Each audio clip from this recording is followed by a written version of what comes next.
Welcome everybody to Wide in the Middle, your home for all things racing, and voted the #1 racing podcast for people ages 36 to 40 who were born in the month of April. Keith, what's up, my man? How was your weekend? It was pretty good other than having to finish off my lengthy stint of overtime at work and finally put that in the rearview mirror, back to being normal and cannot complain. That's good, man. That's good. Yeah, it was the last couple weeks have been crazy. And yeah, to first off, let me apologize for no pod last week. Keith was raring to go. I had something come up literally like the last minute. So it's actually one of the crazier stories, believe it or not. So we, as you know, my brother and I have an auto glass business, right? I have two businesses. I've talked about it numerous times. I've got the online sim racing content creation, social media, whatever you want to call it, business. And then I have an auto glass business with my brother. And we have an account.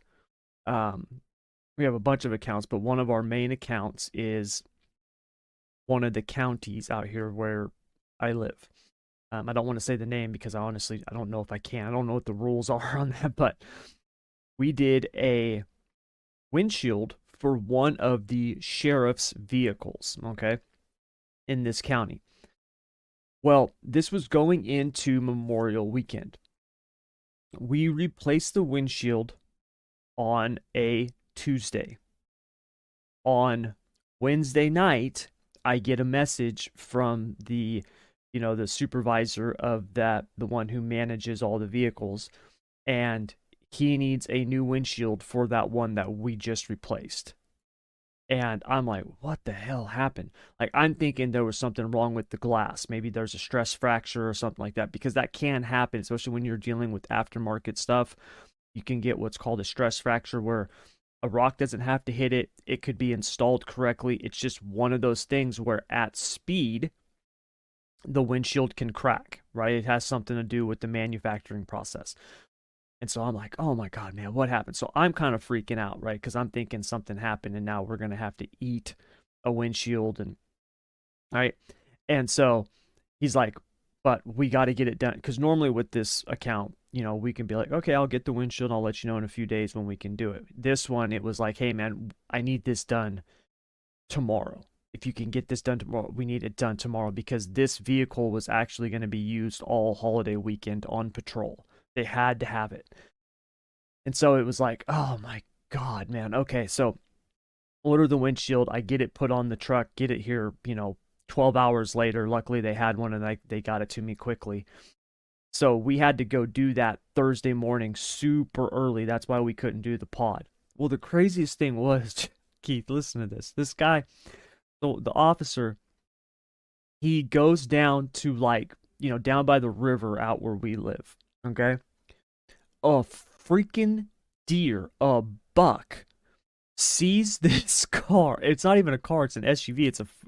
It was a Ford Explorer Police Interceptor. Sees this Explorer, runs at it, jumps on the hood, and starts attacking this car and breaks the freaking windshield, man. Oh, that's funny. Oh my God, I don't know where this deer came from. I have no idea what was wrong with this buck, but it was pissed, and it jumped on the hood and started attacking the windshield, man, because they had to file a report. So I got to see the report. I was like, you gotta be kidding me. A buck just jumped on the hood and started trashing this thing? They're like, yeah. I'm like, well, tell them not to go there no more. So yeah, that was why we had to cancel the pod last week, man. It was literally one of the most ridiculous things. I was like, you gotta be kidding me. I cannot believe that happened. So that is comical. it was hilarious, dude. I mean, it was stressful there for a minute, but it was hilarious. I was just like, oh my God, no way. So yeah, we had to go do that. We did last week, my brother and I. Keep in mind, because we do a lot of work for auto body shops, right? Where we're pulling out glass and then putting it back in, right? So when like quarter glasses or back glasses, windshields, we'll get new windshields for people. But a lot of times we don't do a lot of windshields, right? We're not like Safe Light, where that's all Safe Light does. We do a lot of the other stuff at the shops that most class businesses don't do. Because when a shop is going to paint your car, like let's say you get into a fender bender and you mess up your quarter panel, when they're going to paint that quarter panel, they have to pull that glass out because that's the only way that you can blend it and it look good. Otherwise, with quarter glasses the way they are with the moldings and stuff like that, they tape that off. You end up with this hard line. It looks like shit, right? You could do as good a job with a rattle can. Like it looks horrible. So we have to pull that glass and then put it back in.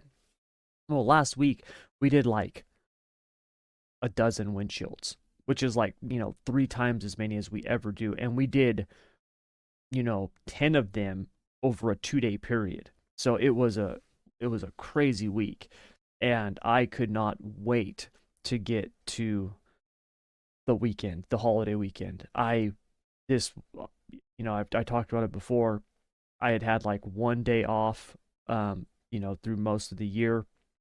I had 1 weekend off.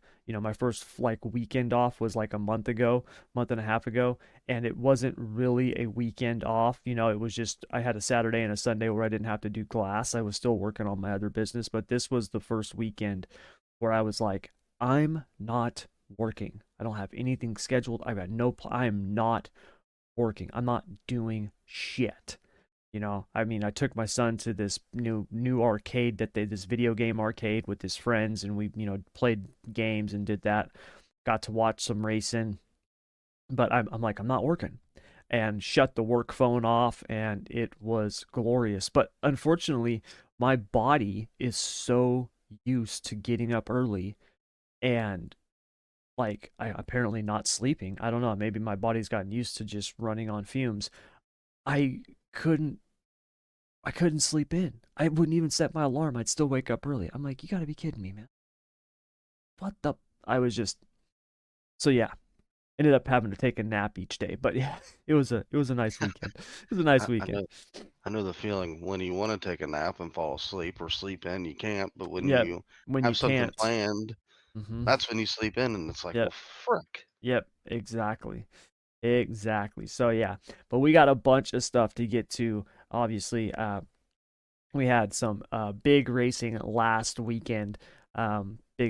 Biggest racing weekend of the year, in my opinion. It's also probably the best racing weekend of the year when you look at Indy, Coke 600, Monaco in the F1 series, which has been a parade. Um, Not going to cover too much on that, just because it, the Monaco race has become, like I said, it's a parade. Whoever gets the pole in qualifying is going to win the race unless they have a serious mishap. There has not, I repeat, there has not been a green flag pass for the lead on track since like 1994 in Monaco. Think about that. Is that not insane, Keith? Think about that.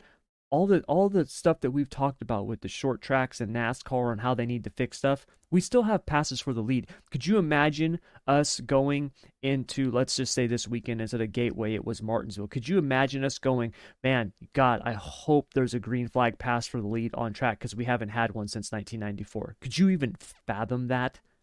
No, Exactly.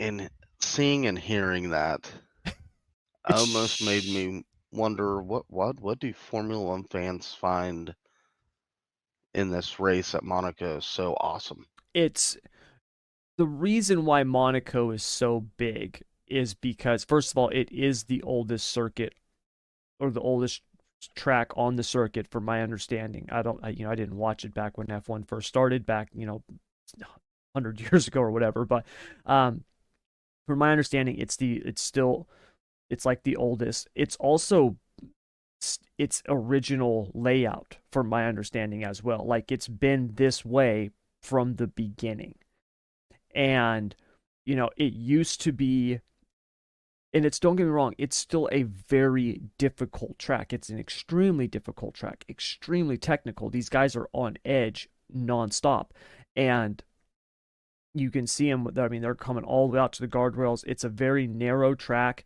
These cars are flying, but that's the problem. you can basically run in the middle of the track all the way around, and it doesn't matter if the guy behind you is faster. They're not going to get around you.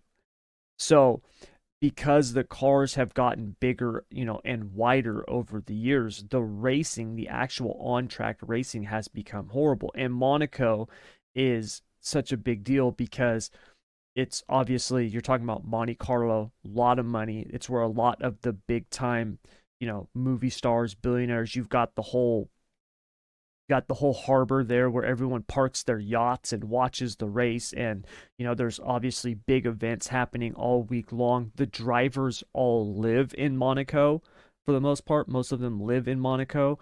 And so it's more the atmosphere and the the just the glitz and the glam of the race itself than the actual racing product. The race is a parade. Once qualifying is done, it's why qualifying is so important. Monaco qualifying is amazing. It's incredible because it literally is everything. You know that if you get the pole at Monaco, your chances of winning are 95%. Like, it's insane. It's absolutely insane. So the qualifying is amazing. The race, not so much. So yeah, it was another year without an on-track green flag pass for the lead. So yeah, we can move on. But before we get into our hit or miss and our dirt track recap, because we got a bunch of stuff to cover in both of those, I want to talk in the open today about a man, Ryan Blaney, finally getting a win. And the overreaction that people have had over the last couple seasons with Blaney. Now, you would think that Ryan Blaney has had one of the worst winless streaks in NASCAR history. It was all people talked about, right? It was insane. That's all they talked about. Blaney had gone his 59 races without a win, right? And let's remember something. Blaney's been fast. It's not like Blaney's been struggling and then he just got this win, like they put it together and they got this win.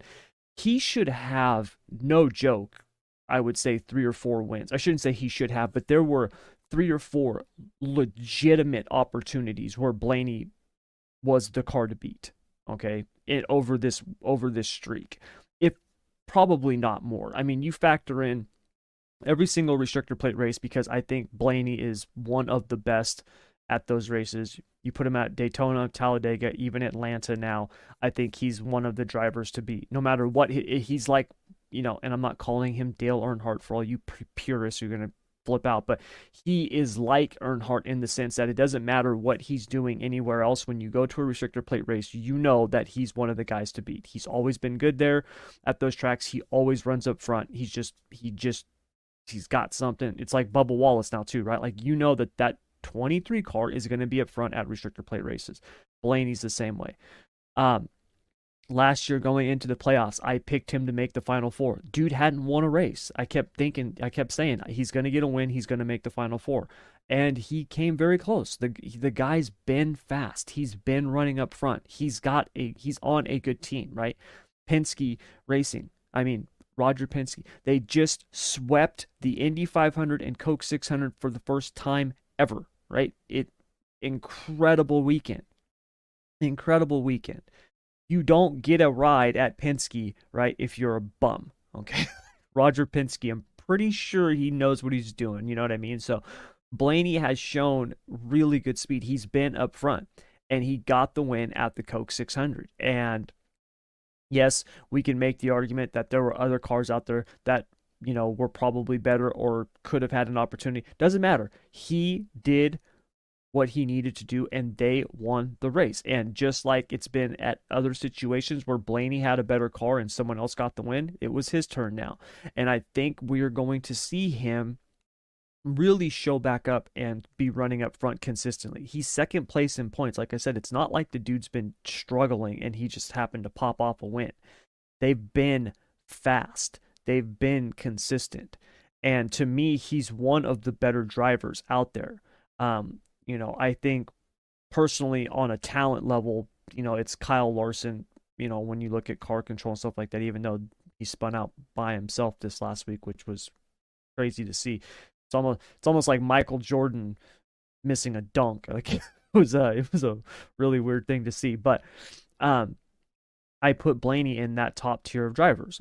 He's up there in my opinion with Byron, Elliott, Larson, Bell, Hamlin, Busch. I really think he has that capability to be that level of driver. And I think now that they've gotten this win, we're going to see him, it's amazing what overcoming a winless streak can do to your confidence, right? It really is. Keith, you've heard it before as a driver. The first one's the hardest. Now, this wasn't his first one, but it was the first in a very long period of time. Oh, 100%. I mean, the first win of a season or career is the hardest one to get. And then once Yes. when you get it, it's almost like it's second nature to get your second, your Mm-hmm. third. Then you go through a little drought of not winning, and then you start doubting everything around you, everything you're doing, your abilities, and Ryan didn't. He stayed focused. Yep. He's been one of the fastest cars, which is crazy to say because Ford in general has so much struggled for the most part, and Yes, they have. he just flat out dominated Yep. He looked Charlotte. good. He looked good and he was fast. And yeah, like you said, the Fords have not been the best at these mile and a halfs. They found something. They had good speed. And yeah, he went out and got the win. And, 59 races gets the win. And the whole reason I wanted to talk about this was because as we were, or as each week happened with Blaney, we talked about it like there had never been a winless streak of this size or magnitude before. And it's absolutely absurd. It's it's insane. We've had winless streaks much, much longer by drivers who are considered much, much better. Dale Earnhardt Jr., you guys ever heard of him? Probably. Yeah, I think so. He went 143 races in between wins. Terry Labonte had a 156 race winless streak. Jeff Burton, 175. Martin Truex Jr., remember that guy? Just won a couple weeks ago at Dover. 218 races. He's a champion. The dude is a Hall. When he retires, he will make the Hall of Fame, right? 218 races. And Bill Elliott, awesome Bill from Dawsonville, went 226 races in between wins. So Blaney went 59. It was nice to see him get the win. But for all of you out there who were talking like this is some shocking thing that Blaney finally got into victory lane, shut up. It's not that absurd. He went 59, 60 races. We'll round up 60 races, okay, in between wins. The dude's fast. He's shown to be fast. It's not like he's some scrub who just popped off some random win. The guy can drive, and he has proven that for the last couple of seasons, even though he hasn't been winning. All right. So congrats to Blaney. And to obviously Penske Racing for sweeping the weekend, which is incredible. Like we said, never been done before, and maybe next year, we'll see Hendrick or Kyle Larson sweep the weekend. He'll have the opportunity to do it as he's going to be racing Indy and the Coke 600. I literally cannot wait for that. I wish I had a time machine so I could just fast forward to that right now. I agree. Yeah, it's going to be incredible. I cannot wait to see it. So, but we're going to take a quick break. When we get back, we've got hit or miss. A bunch of stuff obviously happened. We got penalties. We've got intentional wrecking. Big news on the driver front with who's going to be in the 9 car. All of that and more right after this break. Today's episode is brought to you by Produxa. Look, you guys, when it comes to protecting and adding a mirror-like shine to your surfaces, you pretty much have 2 options. You can go with one of those low, quality products out there. Do the old school, like my parents used to do, use the old dish soap to wash your car, or you can go with Produxa. You guys, I've personally used this stuff and it works incredible, man. Whether it's their ceramic coating, their wash, their tires shine, and it not only looks great, but it's super easy to use. I mean, my 10-year-old son was helping me use this stuff, and we used it on my daughter's car, and the car literally looked new. And my daughter's 17, so you can imagine that the car did not look new before we washed it. So if you want to actually give your car a mirror-like shine while in the process protecting it, head over to produxa.com or the link down in the description below and check out their full line of products today. I can promise you, you will love them. All right, Keith, it is time for our hit or miss portion of the show. And yeah, we got a bunch of stuff to cover. Yeah, we're going to get into it. You ready? Let's do it. I know you got one that you cannot wait to talk about, but you're gonna have to hold off on that for just a moment. Because first up, we got to talk about the other Chase Briscoe. So the L3 penalty of 120 points, 25 playoff points, $250,000, and 6 race suspension to the crew chief, to SHR and Chase Briscoe was far too severe. Hit or miss the mark? I think it hits the mark. NASCAR set a precedent of don't alter anything on these cars. Don't do anything to the parts, the cars, the bodies, the underbody, anything to do with the car. And I think they got the call right. I mean, let's face it. They didn't just alter the part. They went far and above and beyond of altering a part. They basically, as if you would counterfeit money, they counterfeited a part. Yes. So I mean, they got the call right. Yep. Yeah. It's not too severe. Like you said, they set the precedent. You have to abide by these penalties and stick with them. If you're going to be pushing this, right? If you want these guys to hold to this. And SHR was running a counterfeit part. Huge. That's obviously a big deal. When you talk about, a $250,000 fine, I mean, that's type of stuff. We've talked about this before. The money thing is, it doesn't matter for most of these teams. Stewart-Haas Racing has got enough money that they'll be fine, right? When you look at the points, right? That's huge. To lose 120 driver points, 120 owners points, and then 25 playoff points if Briscoe gets into the playoffs. 6 race suspension for the crew chief. I don't even find that to be that big a deal. I mean, just because they're not on the box does not mean the crew chief's not. I mean, they're going to be working from home. Yeah. So to me, what matters is the points. The points are huge, and Briscoe was already having a down year, and for them to get caught like this and get caught, and what'd they finish, like 30th? It's not like he was competing for the win. So, we've talked about it ad nauseum. Don't mess with these single source parts. They didn't just modify one; they counterfeit one, and NASCAR dropped the hammer on them. And yeah, I think, to me, like, if you're gonna follow this trajectory in terms of trying to enforce this rule, then you have to do this. And so yeah, I'm with you. I think NASCAR, the penalty was correct, and it's gonna send a very big message to everybody out there. Don't freaking do this. So yeah, tough break for Briscoe. Gonna make his already rough season even rougher. But yeah, can't be doing that stuff. All right, moving on.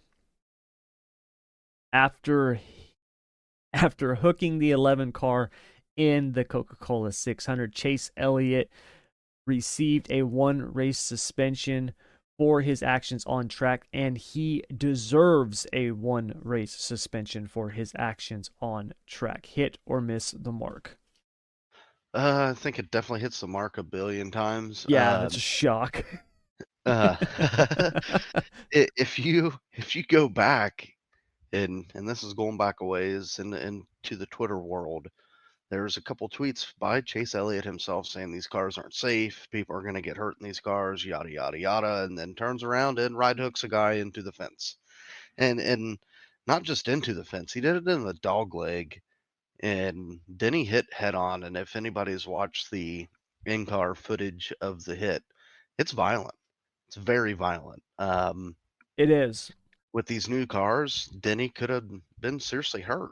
Like, I get that racing's dangerous, but we don't need to jump the intensity level on the dangerous factor to 100.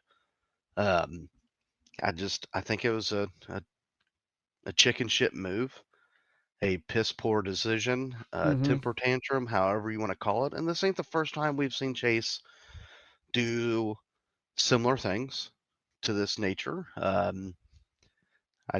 I wish it was more than one race, so that way the point could be proven. Um, I know NASCAR granted the playoff waiver. I don't think they should have.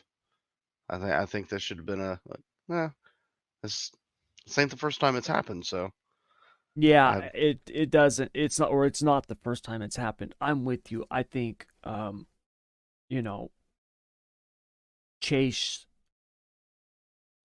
you can't do that. We've talked about this, right? You can't do that.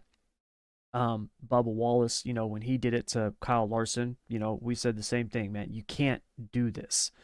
You can't hook these guys. You can't do that. Especially even though these cars are better, right? You don't have guys getting concussions and the wind knocked out of them from bump drafting, but they're still not great. Okay. I saw a thing where Denny Hamlin was talking about how bad his neck hurt after that accident. Like he was having a hard time holding his head up, right? That's, I mean, it's you can huge. get that from any accident, but that was something that could have been avoided. Um, I I like Chase Elliott. I know people out there, Keith, that don't like him, right? I think unfortunately, I think Chase is a very misunderstood person. I'm not going to say driver. The And guy can drive, whether you like him or not. The dude can drive. Okay, and I let's and be I honest. But there's people. I think people and I get it. I get it because he is the most popular driver. He has a huge following. He can absolutely be the face of the sport and should be, right? He's earned it. He's a champion. He's done all that stuff. But you can't do stuff like this because this looks like the golden boy throwing a temper tantrum over something that's happened, right? You and just can't do it.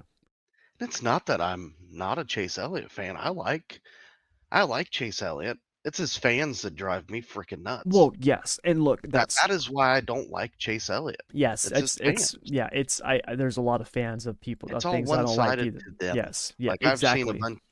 a bunch of crazy nonsense thrown out in the social media world that he shouldn't be this, shouldn't be that, but as soon as somebody else does it, it's get him out of the sport. It's like, okay, Yes. And what look, do you for the want? most part, fans are like that. Fan is short for fanatic, okay? It's it's not, they're just not normal, right? To me, I it's funny we were doing a job when we were replacing that windshield. One of the guys there, he's a Raiders fan, and I'm like, wow, you don't look like a Raiders fan. He's like, well, what does that mean? I go, well, when you think Raiders fan, you think of those guys in the black hole with their faces painted and the spiked shoulder pads yelling at the 10-year-old boy who's got the jersey of the opposing team on, right? Like that's what you think of. Right, wrong, or indifferent, it doesn't matter. They're not all like that. That's a small percentage of them, but that's what you think of. You're absolutely right, Keith. When it comes to Chase Elliott fans, that's what you think of. You think of people that it's do as I say, not as I do. When our guy does it, it's okay, but if you do it, you need to be punished, right? Like that's how they are. For whatever reason, Oh, that's and just it how they are. It's freaking maddening. And it drives me insane. yes, and it's bullshit. right? Because I seen posts and tweets this week who were saying, well, Chase shouldn't be suspended.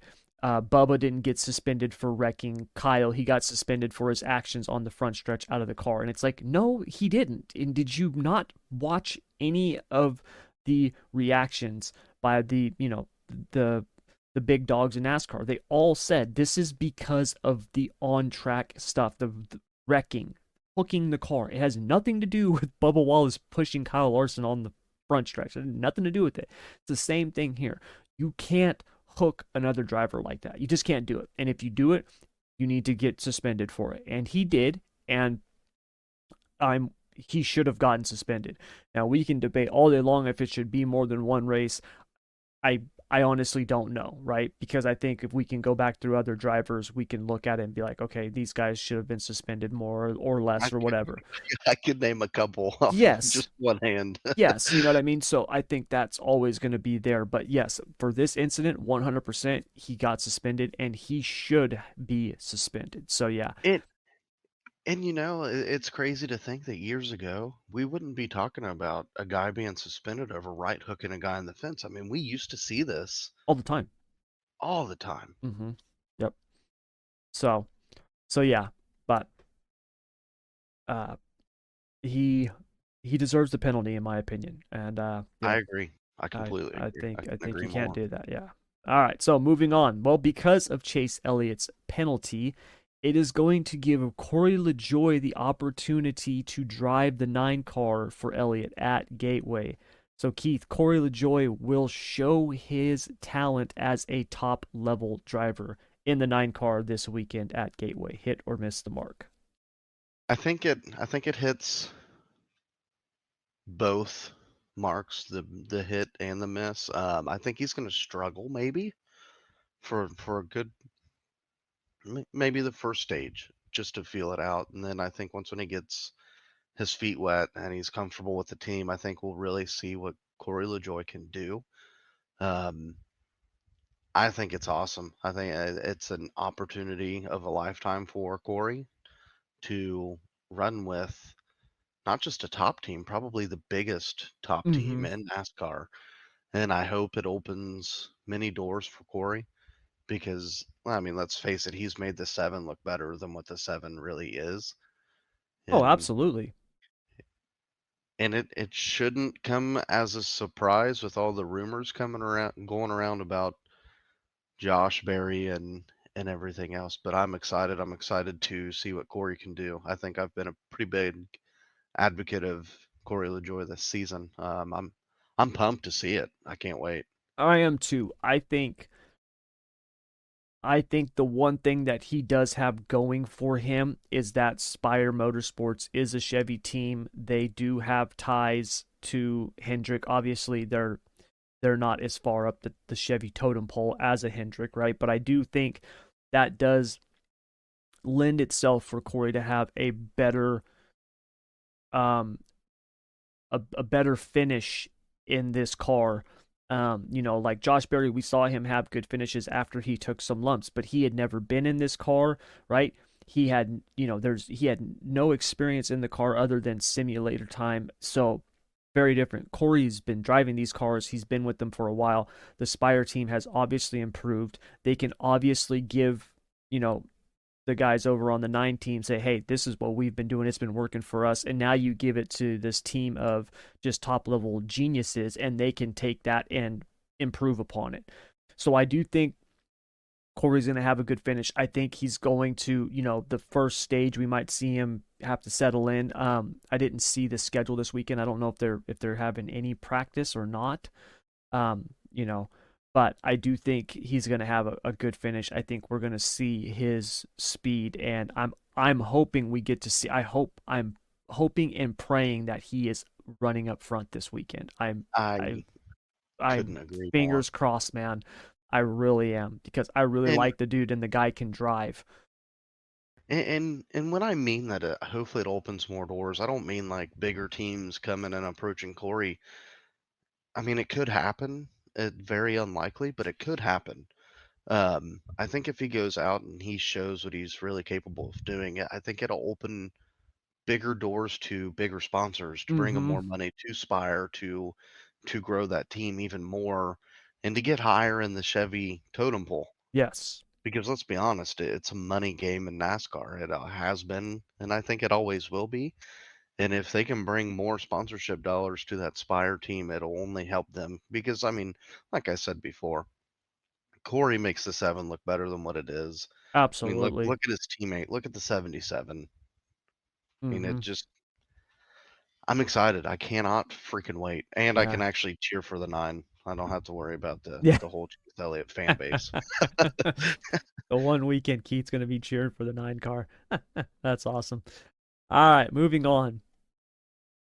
Although it was an exciting finish at Indy, Joseph Newgarden's win should have never happened with the one lap shootout. Hit or miss the mark?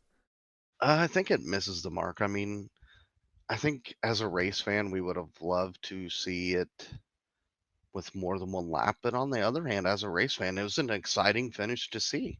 Yes. Um, I think Joseph Newgarden deserved the win. Roger Penske deserved the win. Um, Others might disagree. I know we talked off air that a part of me wishes that they would have added an extra lap, maybe 2, just to put some heat in the tires to see what would, if the finish could be a little better. I don't think you could have got any better than the one lap shootout. I Yeah. actually kind of liked it. Yeah. I'm with you, man. I get it. The race fan in me 100% gets it, right? Got the red flag, you extend the race, all that stuff. We want this thing to end under green. I get it. But like we talked about before the show started off air, anytime you start dancing in this gray area, it just opens doors. It opens potential possibilities for problems. All right, that's the thing that is hard for me.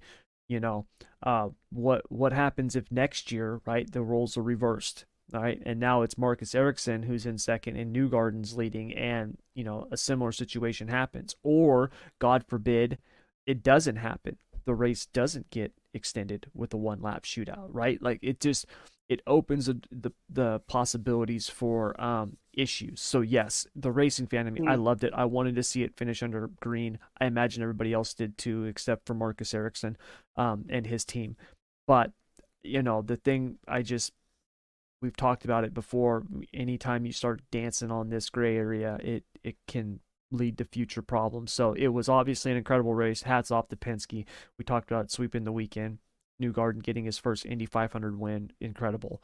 And yeah, it was an amazing race. So I yeah, mean, it could be worse. We could be talking about how it finished under yellow. Um, yes, could have happened too. mm-hmm. And then yes, I'd be pretty upset. But I mean, I think we ought to be happy that they did go back to green because let's face it, we're talking about Indiana, a track with no lights.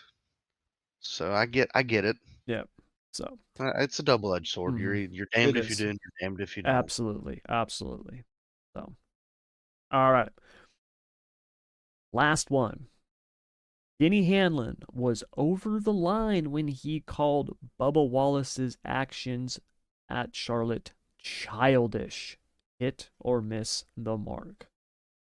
Oh boy. I think it's gonna have to miss the mark because I remember a young Denny Hamlin that was quote unquote childish also. I mean, every driver, it don't matter if you're Kevin Harvick or BJ McLeod, they've all had quote unquote childish moments. Mm-hmm. I mean, hell, we watched Kevin Harvick. How many cars has he jumped over to go after somebody? Yeah. A lot. How many times have we seen Denny Hamlin go after somebody? A lot.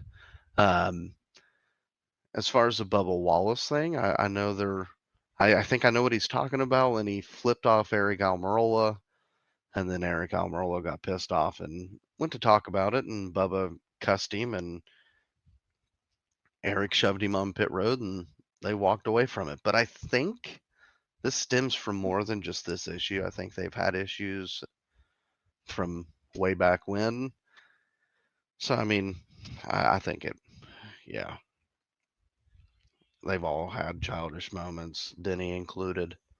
Yeah. Uh, I mean, Denny this season included. yeah, I'm with you. I we've talked about this with Bubba Wallace before. I think Bubba Wallace deals with far more bullshit than any other driver on the grid. I really do.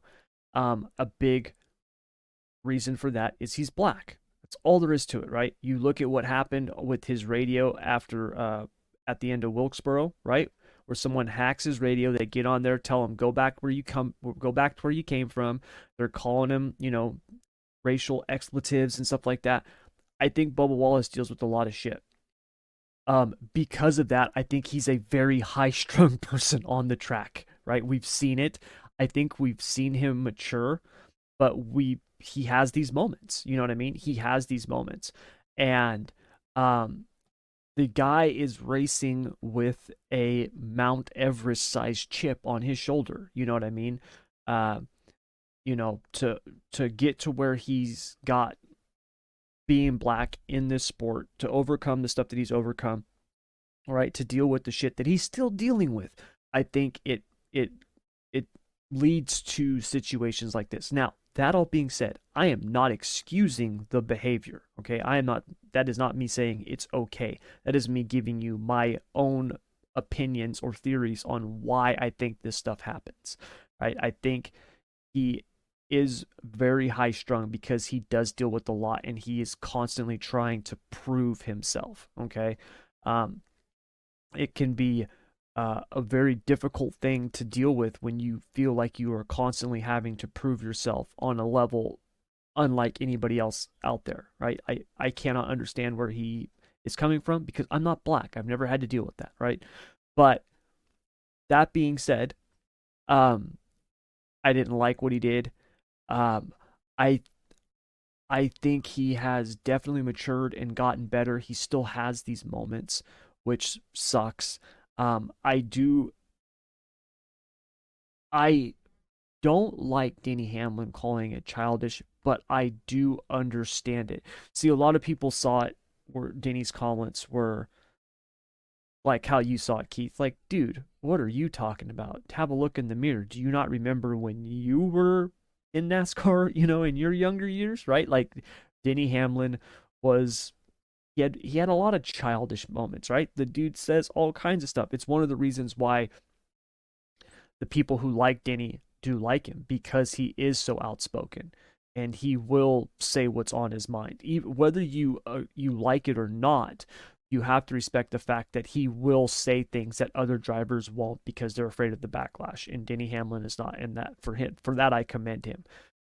But Denny Hamlin had very childish moments, coming up and had a lot of issues and still does, right? To this day, he has those. For me, I saw his comments more as kind of the almost like a parent, like, hey, look, man, I've done that stuff, I've gone through that. I don't want you to do that, man. Learn from my mistakes, right? Don't be childish. Don't act like that. It's not worth it, right? Like I think of it more as that. Now I don't. That's just the way that I read it. I could be completely wrong. He could just be like, man, stop being a baby, right? I don't know, but I didn't like it, obviously, but I understand it. That's Denny as the team owner, right? That's Denny Hamlin, the car owner talking. That's not Denny Hamlin, the driver talking. So, I felt I obviously I you don't want your boss to come out and call you childish ever in any job, let alone something like NASCAR.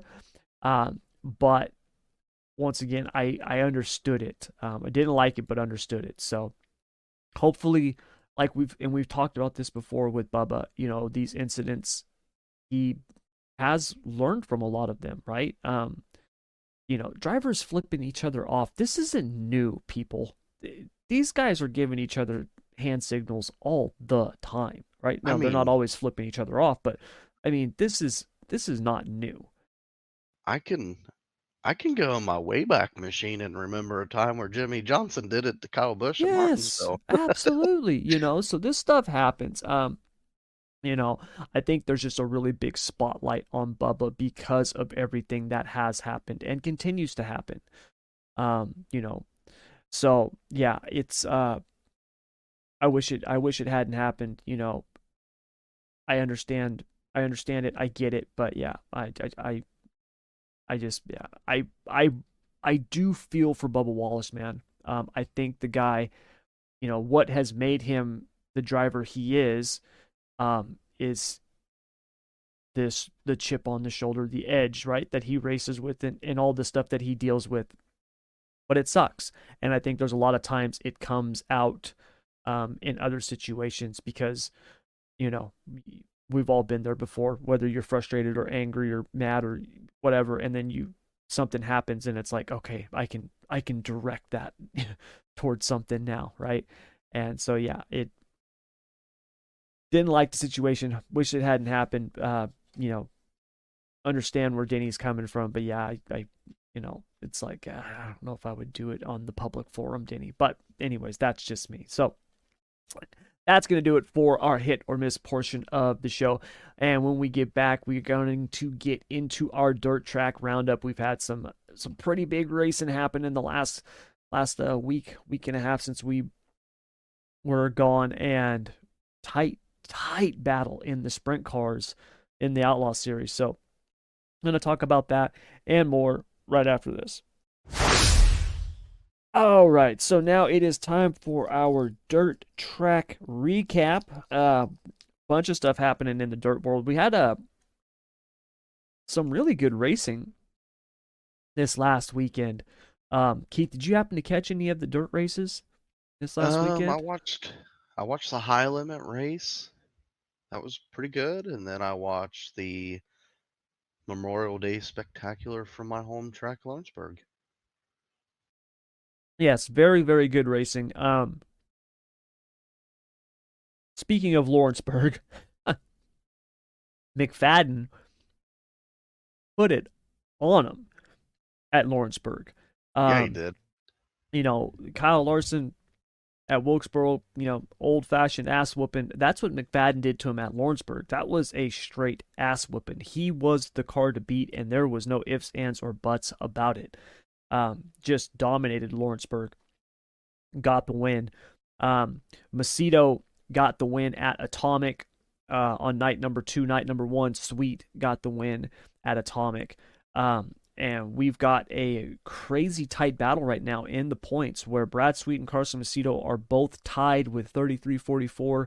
David Gravel is only 8 points back of them. Now, Sweet does have the tiebreaker because he's got 5 wins and Macedo has only got 2, which is funny because it's almost a polar opposite of last season if you look at this point last year. Last season at this point, it was Sweet was in the points lead, but he had 1 win and Macedo had 5 wins, right? Or whatever it was at this point last year.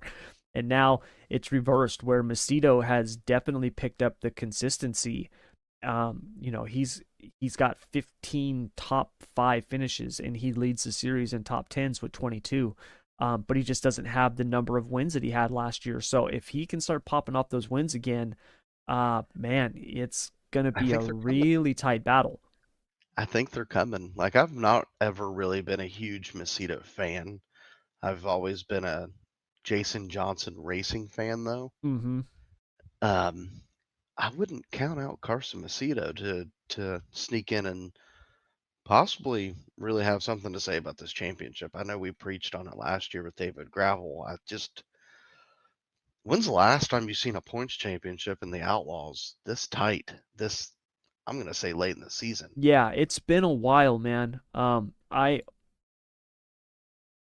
don't even know if I can remember one. I mean, in years Maybe, past, we're damn near talking about Brad Sweet winning another championship. yeah, maybe 2018, 2019. What year was it that Sweet won over shots and it was by like 5 points or whatever it was, 10 points? Yeah, Was that was 29? I think that was 2019. think so. Yeah, 2019 Sweet won by 4 points over Shots. And if you remember, that was a tight battle that summer. So, and those two were the guy. I mean, Gravel had, I think, 10 or 11 wins that year. Shots had 11 or 12, if I'm remembering correctly, and Sweet had like 15. Well, I mean, look, Sweet had 16. So, that's the last time I can remember the points being this tight for this long, because here's the thing. It's been tight all season, right? Remember last season, even though Sweet wasn't winning, he had a decent points lead, right? Remember, we kept talking about these guys making a run and closing the gap and jumping him. It wasn't low single digits for weeks on end. So I think we're going to see a legit battle for the championship with these three. I think these three are all legit contenders. And I don't see anybody else really making a run. I mean, obviously Schuhart, Shots, even Hodenshield, even though they've really hit a wall. Who? Yeah, Sheldon. My God, I don't know what has happened to that team, but yeah, they've really struggled this year, man. I don't know what happened, but obviously they could turn it around, because look, when they do get on and he's hot, he's as fast, if not faster than anybody else out there. But I obviously Donnie Schatz is a 10-time champion. He does have 2 wins on the year. You don't ever want to count out a guy like that, but I don't see him or Schuhart really having, really making a run at the championship. I think they could make some noise, for a top 3 potentially. But those guys, the 3 that are up there right now, it's Sweet, Macedo, and Gravel, and it's going to be one of those 3 for the championship. And it's going to be interesting to see who gets it, especially when we get towards the home stretch of the season. I think that's when it's going to really be exciting. After we go through the month of money, right? Summer of money, and see how everything shakes out. So yeah, gonna be fun. So anyway, so yeah, that's what we got going on with the Outlaw Sprint cars. Bobby Pierce got the win at Farmer City in the World of Outlaws late models. He had lost it the night before, got the win on night number 2. Really good race there. Really cool win for Jesse Love and the Extreme Outlaws at Tri-City. Did you see this race, Keith? This was actually a really good race, man. No, I missed it. It was a really good race. I recommend, if you did not watch the Extreme Outlaw race at Tri-City, go back and watch it. It was a really cool race. Jesse Love got the win. That was his first, big national series win in the midgets, whether it be Extreme Outlaws, USAC, whatever. So hats off to him.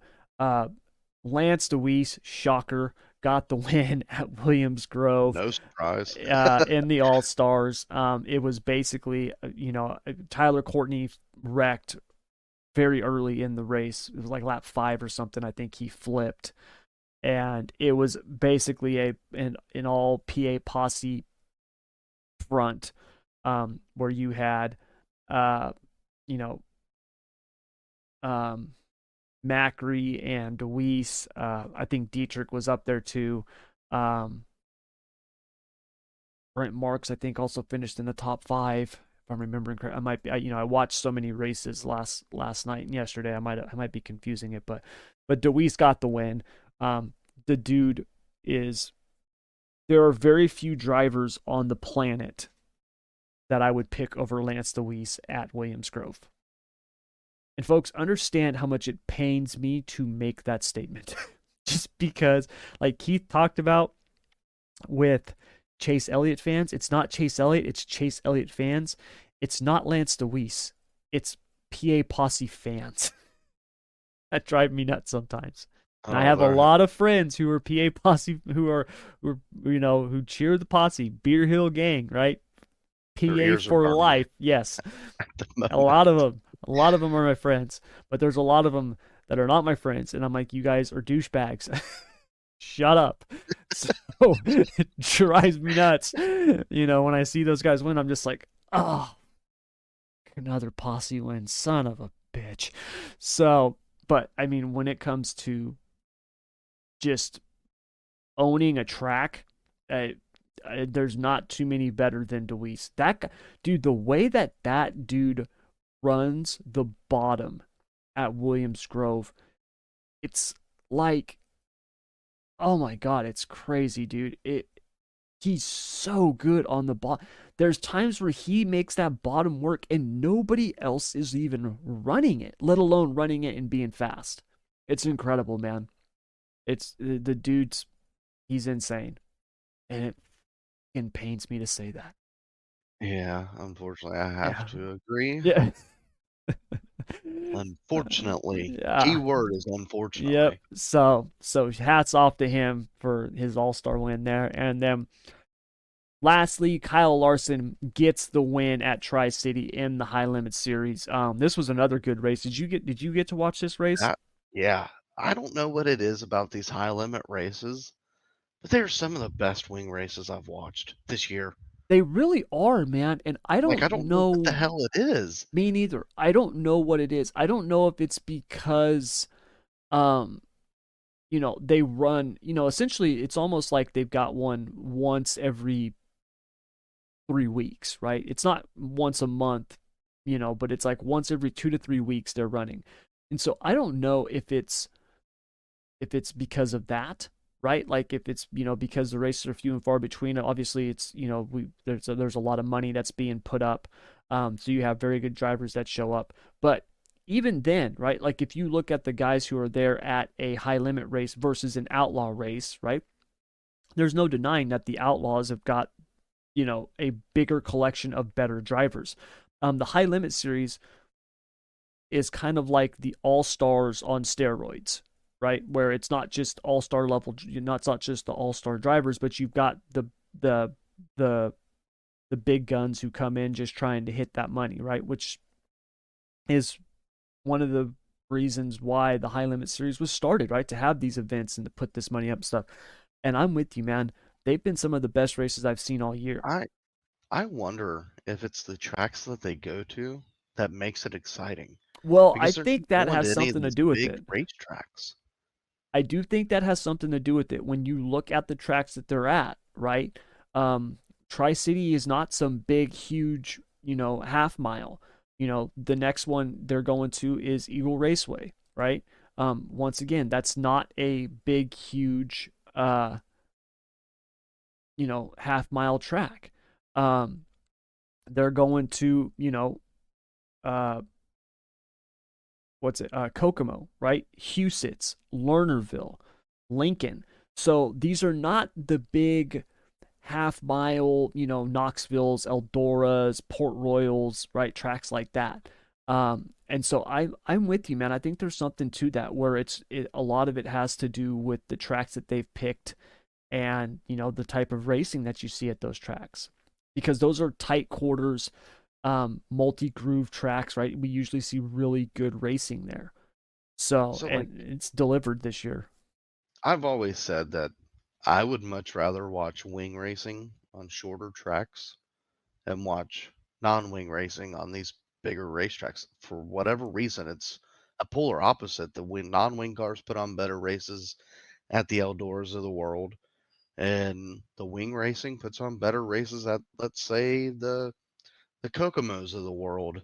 Now I'm gonna get beat the fuck up from my Indiana guys for saying that, but I'm just using it as an example. The wing, No, but I whatever think it there's is, something to that, man. I really do. I think the wing cars, when you look at those cars at these, you know, not the bull rings, and they put on good shows at the bull rings too, but when you look at the third of a mile, the 3/8 mile type tracks, right, which is what they've been running, right? Even, um, you know, like a 4/10 of a mile track like Lernerville, right? It's not a half mile, right? It's not quite a half mile. It's under that. It's like 4/10 of a mile.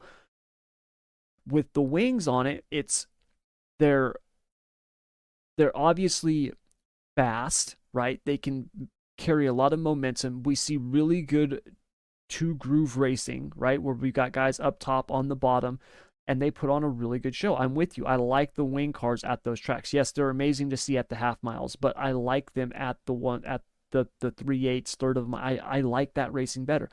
And I'm also with you. I love seeing the non-wings at the big half miles.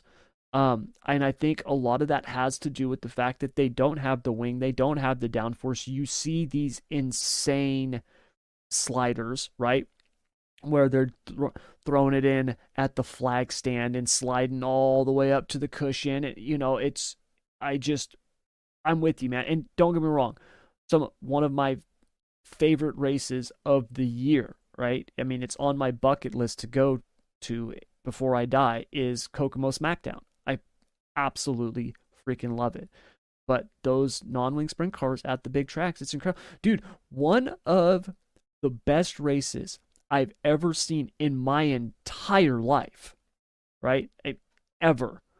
And I've been to I've been to, Chili Bowls, I've been to Gold Cups, Silver Cups, Trophy Cups, went to the World Finals. Like, I've been to a lot of really big races. And one of the best races I've ever seen, top 3 dirt races I've ever seen, was a freaking SCRA sprint car race at the old Manzanita Speedway down in Arizona. Half mile dirt track. Place was a dump, right? It wasn't even lit up good. Like, there were spots on the track that were damn near dark. Like, you were like, God, these guys might need headlights. Semi-terrifying. Yes, very much. And I saw, JJ Yaley and Richard Griffin put on a battle that was, it was absolutely insane. It was Definitely the night that, yes, I remember that race. It was the night that I was like, JJ Yaley's the fucking man, right? I mean, I was blown away, and I was standing on a tractor tire in turns 1 and 2 in the infield. And it was the first time I had ever watched a sprint car race like that from the infield. And I was like, because I don't know what it is about the vantage point, right? If you watch a sprint car race from the front stretch grandstands, right? You could have the best seat in the house on the front stretch, see everything, you're perfectly placed right there, boom. You watch it, and then you go to the infield. I don't know what it is about being on the infield that makes the cars seem so much faster and it's so much crazier looking, but it just is. And it was insane watching JJ Yaley throw these sliders on Richard Griffin for the lead, where he's literally thrown it in at the flag stand and backing it into the cushion. And it was incredible. I'll never forget it to the day I die. I'll never forget it. Like I said, top 3 greatest races I've ever seen. And that was non-wing sprint cars on a half mile. So yeah, Keith, I'm with you, man. I don't know what it is, but these high limit races have been incredible. And I think you're right, man. I think a lot of it has to do with the tracks that they've selected. So, yeah. Which reminds me, speaking of Huset's, shout out Casey Kane for getting a win at Huset Speedway. Did you see that, Keith? How awesome is that? I didn't get to watch it, but I've heard about it the next day. Yeah, he got the win. It wasn't any, series, or from my understanding, I think it was just a weekly show that he won at. But yeah, that's awesome. I'm glad to see him get the win. I would love to see Casey Kane get an outlaw win. I know he's been trying forever to get. It's like the one win he doesn't have, but yeah. So hats off to him for getting the win at Huset's. All right. So, anyways, that's gonna do it all for our dirt track recap. So to wrap things up, we were gonna have our GOAT of the week. Now, keep in mind, Keith, we can go for the last 2 weeks since we weren't here last week. And yeah, oh crap, you know what? I just remembered. Oh my God, this shows you how out of it I am. I forgot we got to do our NASCAR Pick'em because we didn't do it last week. Now, yes. Yeah, we did it after we did it for the All-Star race. Yep. Yes, we did it for the All-Star race. And I'm so happy. I got the win on that because I remember I picked Kyle Larson. Yeah, you won. Yep, and I won. Nothing to say. I was happy. I was like, yes, finally That was my close, but not yeah, close enough. yep. So, well, you are still killing me. Uh, and it's like not even close. 100 to 82. So, being that the last time we did it was Wilkesboro, we didn't do it last week for the Coke 600, and I won. I will pick first this week, going into Gateway, and I'm going to take Corey Lajoie. I have not picked him yet this year. I'm going to take Corey Oh, Lajoie nice. in the 9 car. Well, I like it. Yeah, I'm I like taking it. Lajoie. All right, so who do you got this week at Gateway? I'm gonna keep it in the Hendrick family, and I'm going with Willie B. That is not a bad pick at all. That dude was definitely fast this last week. Yeah, How in good is that pit crew? They are the incredible, best, dude. They're the best in the insane, man. sport. They remind me of the the old school Rainbow Warriors, right? That's what they remind me of. When Evernham was the crew chief for Jeff Gordon and they had that crew that was so good. It was like, how do you beat these guys? Right? Like it was bad enough that Gordon was already the fastest guy on track, and then they had this crew that was absolutely insane. And Yeah, that's what they've got now. These guys, they are just ridiculous. If it, Byron comes in and he's in the top 5, you can almost guarantee he's going to come out either with the lead or on the front row. oh, 100%, and I don't think anybody could argue that. Mm-mm. Nope. So, yeah. All right. So, NASCAR Pick'em done. Okay, now we've got our GOAT of the week. So, Keith, who is your GOAT of the week? I think I'm gonna go a different direction in this, and I'm gonna give Roger Penske my goat of the week. Oh, you took mine. Just the simple fact of winning the Indy 500 and the Coke 600 in the same weekend, something that's never been done, Mm-hmm. is very impressive. So I gotta give it to them, that whole organization. Yeah. It's it's one of the coolest things ever, right? When you think about the the owners that we've had in both NASCAR and IndyCar, right, simultaneously. Obviously, you had Ganassi there for a long time, who was doing both. But Penske has always been that gold standard, right? And to sweep the weekend, right, which is, now considered the greatest racing weekend of the year, to get the crown jewel in IndyCar and then one of the crown jewels in Cup racing in the same weekend is incredible. So yeah, I'm with you, man. That's a good one, dude. I like it. All right, so, oof, man,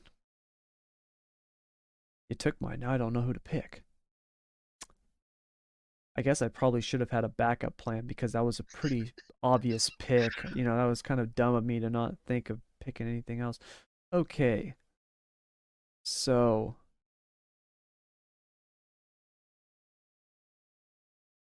all right, I'm gonna go with Kyle Larson. I know that's kind of a simple pick. I mean, you could almost pick the dude every week to be the go to the week, but if you look at what he did at Wilkesboro was insane, and then to come out and win the high limit sprint car race too. Um, he also, I think he ran with the Outlaws. Did he run with the Outlaws night one at Atomic? I think he did at Atomic. I I think can't he finished. remember. I think he finished second when Sweet won. Didn't he? Yeah, yeah. He finished second to Sweet. So for him to just show up, right? Dominate Wilkesboro, show up, run with the Outlaws, put it on the podium, and then win the high limit race at Tri City. The guy just never ceases to amaze. Um, Announcing at Indy that he's going to be doing the double duty next year, and I think I think he has a legit shot to win the race. I really do.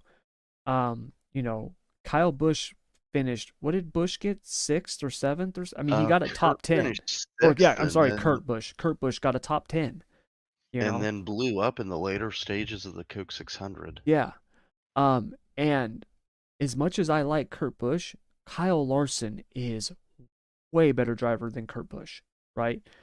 You look at the runs that Tony Stewart had when he was doing that. You know, Tony Stewart is probably the only driver that I would have considered a legit chance to sweep the weekend, win the 500 and win the 600. I haven't thought there's another driver out there who could do that since Tony Stewart. Kyle Larson, I think, can do that. So for him to announce it this weekend with everything that was going on, and you know, the obviously Indy was just off the hook with, you know, they had 300,000 people there. And just it was awesome. So yeah, Kyle Larson, kind of the homer pick for my goat of the week, but that's what I'm going with because the dude had, although his Coke 600 wasn't great, he had made up for it, the races before. So that's going to be my pick.